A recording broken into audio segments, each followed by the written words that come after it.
함께 보실 말씀은 창세기 12장 10절부터 13장 4절 말씀입니다. 창세기 12장 10절부터 13장 4절 말씀을 찾으신 후에 봉독합니다.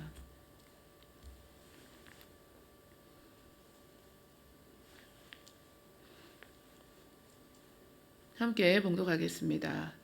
그 땅에 기근이 들었으므로 아브라함이 애굽에 거류하려고 그리로 내려갔으니 이는 그 땅에 기근이 심하였음이라. 그가 애굽에 가까이 이르렀을 때 그의 아내 사레에게 말하되 내가 알기에 그대는 아리따운 여인이라. 애굽 사람이 그대를 볼 때 이르기를 이는 그의 아내라 하여 나는 죽이고 그대는 살리리니 원하건대 그대는 나의 누이라 하라. 그러면 내가 그대로 말미암아 안전하고 내 목숨이 그대로 말미암아 보존되리라 하니라. 아브라함이 애굽에 이르렀을 때 애굽 사람들이 그 여인이 심히 아리따움을 보았고 바로의 고관들도 그를 보고 바로 앞에서 칭찬하므로 그 여인을 바로의 궁으로 이끌어들인지라. 이에 바로가 그로 말미암아 아브라함을 후대함으로 아브라함이 양과 소와 노비와 암수나귀와 낙타를 얻었더라. 야훼께서 아브라함의 아내 사레의 일로 바로와 그 집에 큰 재앙을 내리신지라. 바로가 아브라함을 불러서 이르되 내가 어찌하여 나에게 이렇게 행하였느냐.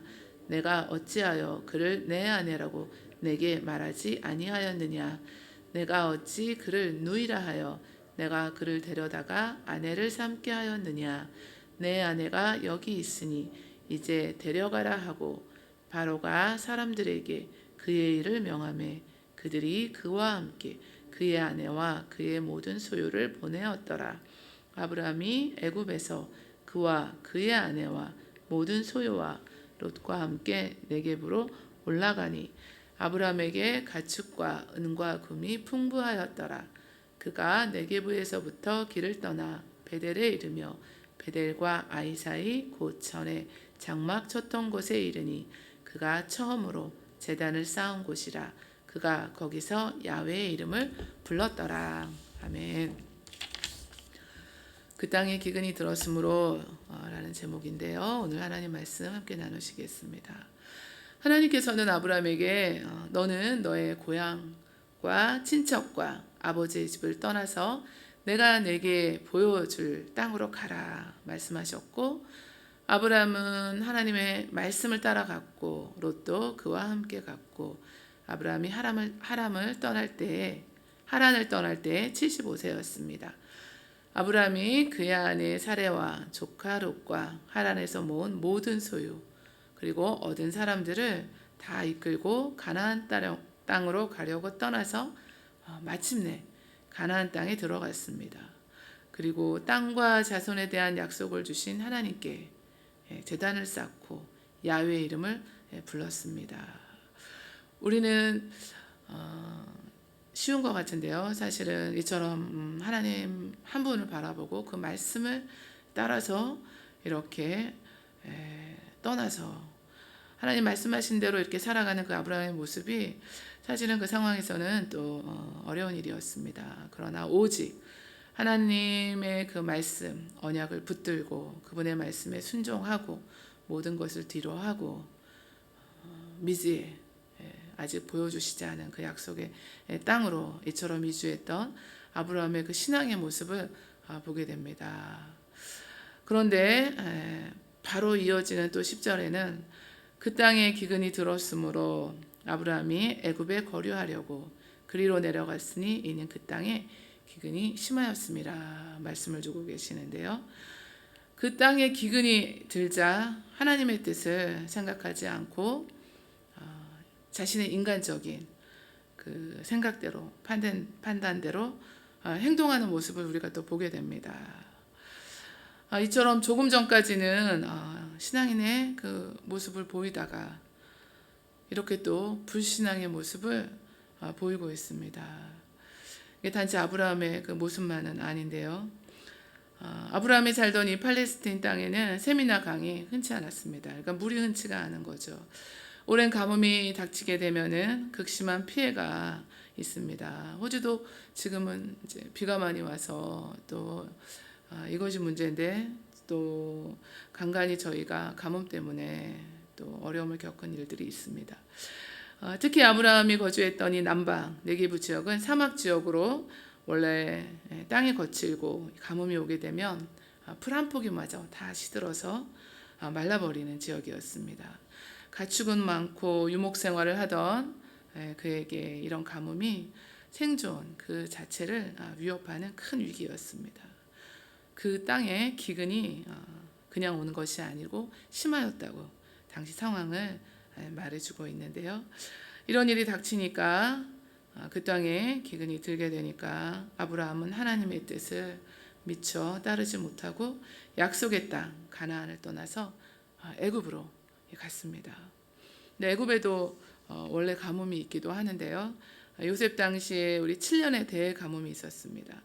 그러나 나일강이 있어서 수량이 풍부한 그 강 때문에 일반적인 그 가뭄의 피해가 그렇게 크지 않았다고 합니다. 그러니까 아브라함도 먼 여행을 해서 이제 애굽으로 이주하는 거죠.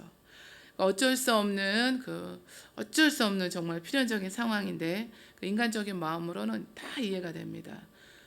그런데 신앙적인 면에서는 또 아닌 거예요.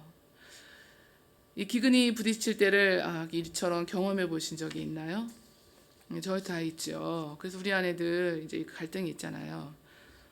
인간적으로는 정말 다 하나님도 이해하시겠지 하는데 정말 하나님 말씀은 또 아닌 거예요. 이런 일들이 있는데 그러면 우리는 어떻게 해야 할까요? 말씀을 이제 성경에서 다 주고 계시는데 너희 중에 야훼를 경외하고 그의 종의 목소리를 청종하는 자가 누구냐? 흑암 중에 행하여 빛이 없는 자라도 야훼의 이름을 의뢰하고 자기 하나님께 의지할지어다 말씀했습니다. 그러니까 물을 의지하고 이제 애굽을 의지하고 내려갈 것이 아니죠. 하나님을 의지하고 하나님 말씀에 순종하고 잠잠히 하나님을 바라고 소망하는 가운데 있어야 하는데 우리가 이것이 참 어렵습니다. 날마다 이것 때문에 저희들이 이제 싸우는 건데 애굽이 가까워지자 아브라함에게 두려움이 임했습니다. 거기 가면 다 해결될 줄 알았는데 애굽 사람들이 사라를 보고 자신은 죽이고 사라는 살릴 것이라는 두려움 때문에 인간적인 생각을 또 하게 됩니다. 원하건대 그대는 나의 누이라 하라. 그러면 내가 그대로 말미암아 안전하고 내 목숨이 그대로 말미암아 보존되리라.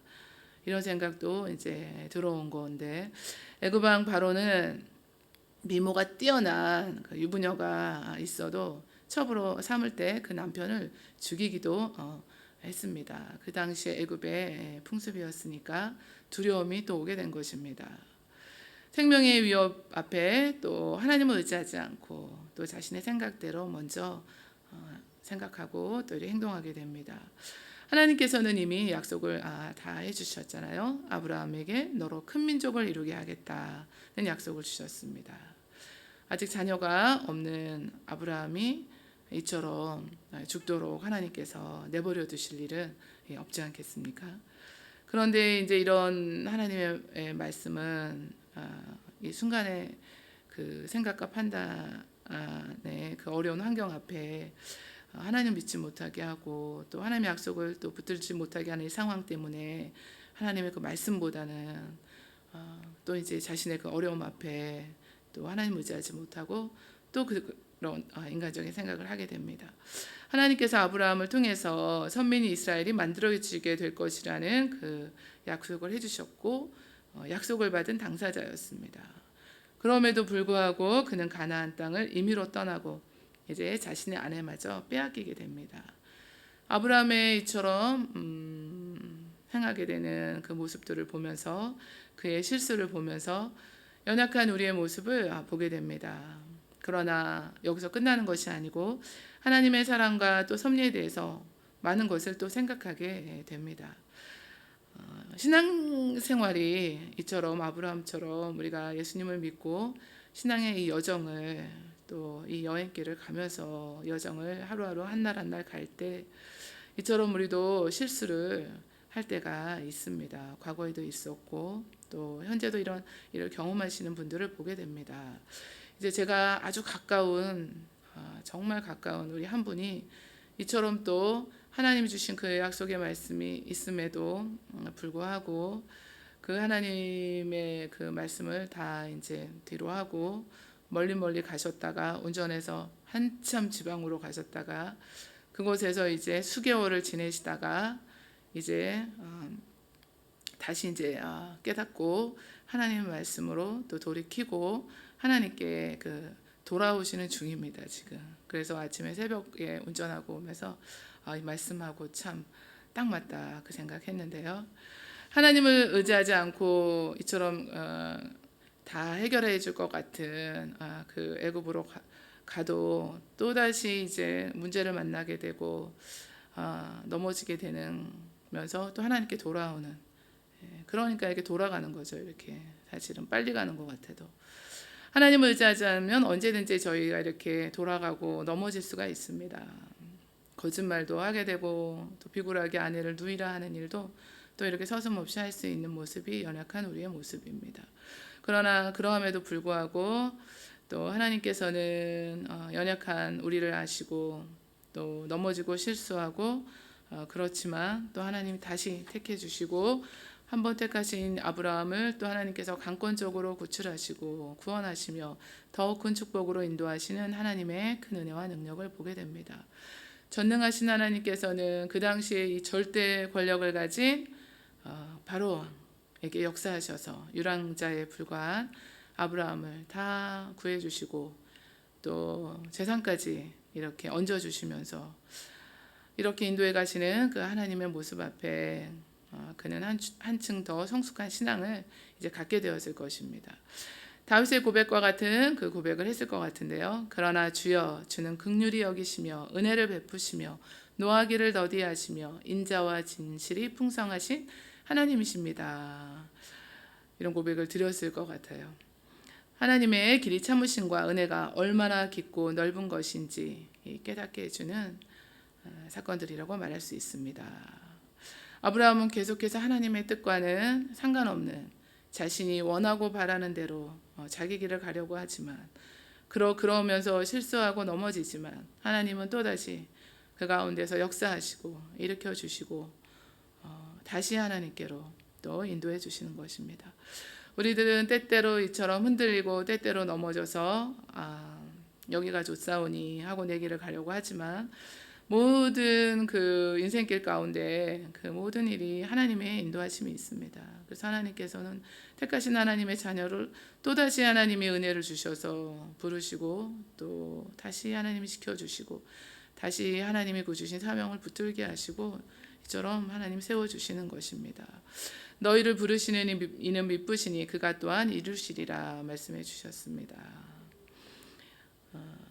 주는 완전합니다. 저희들 수요일 언제죠? 금요일도 우리가 이 찬양을 드렸는데 제가 이제 우리 블랙타운 지성전에서 새벽 제단 우리가 이렇게 드릴 때 한 1시간 반, 2시간 우리가 새벽 기도 이렇게 찬양 틀어놓고 기도를 드리는데 이 찬양을 진짜 매일 드렸었어요.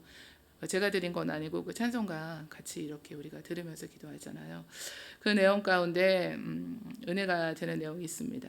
주여 우린 연약합니다로 시작해서 주님만이 길이 오니 우린 그 길 따라갑니다. 그날에 우리를 이루실 주는 완전합니다.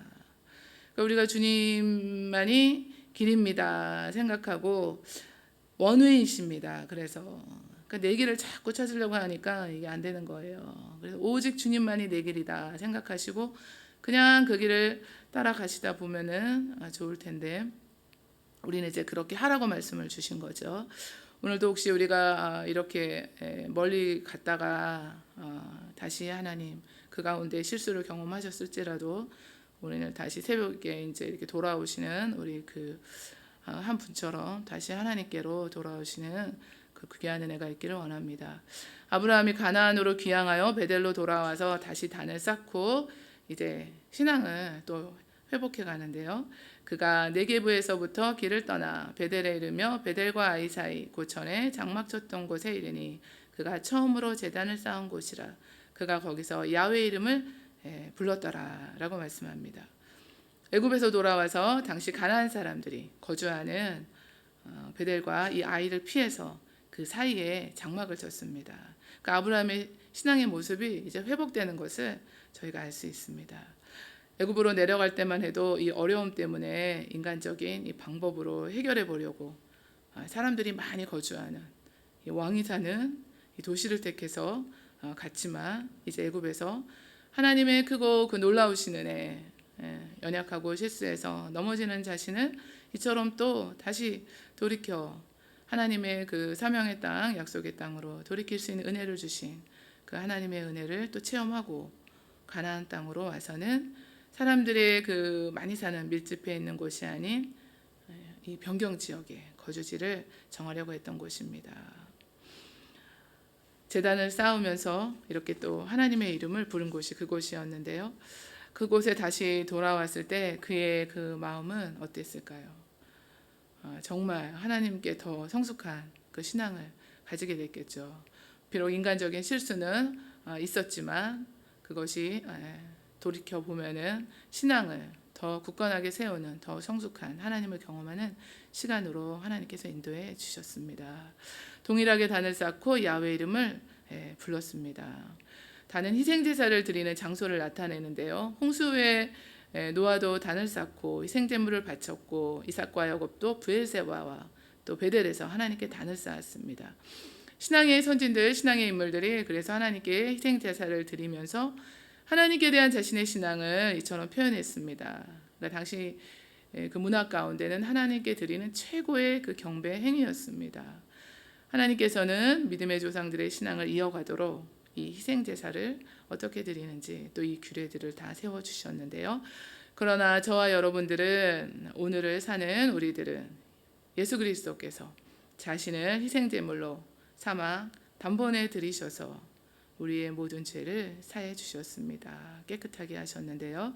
그래서 히브리서 기자는 하물며 영원하신 성령으로 말미암아 흠없는 자기를 하나님께 드린 그리스도의 피가 어찌 너희 양심을 죽은 행실에서 깨끗하게 하고 살아계신 하나님을 섬기게 하지 못하겠느냐라고 말씀합니다.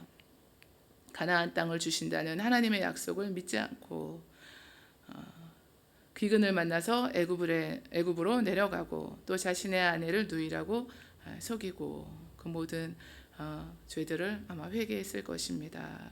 아브라함은 그리고 그 속에서 자신과 아내 모든 소유를 지켜주신 하나님의 은혜를 깊이 감사하며 모든 사람들이 이방 우상을 섬기는 그 상황 가운데서도 이처럼 하나님께 제단을 쌓고 자신이 하나님이 섬기는 자라는 것을 드러냈습니다.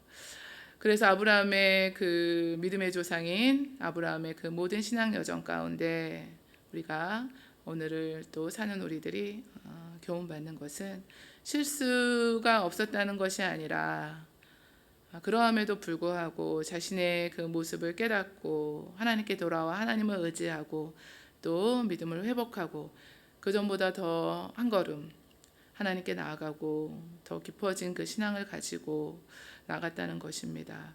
하나님의 뜻과는 상관없이 내 뜻대로 했다가 실패한 경험이 혹 있을지라도 다시 하나님을 의지하고 믿음의 회복을 이루며 더 신앙 안에서 성숙해지고 성장해 가는 기회로 삼으시는 저와 여러분들 다 되시기를 원합니다.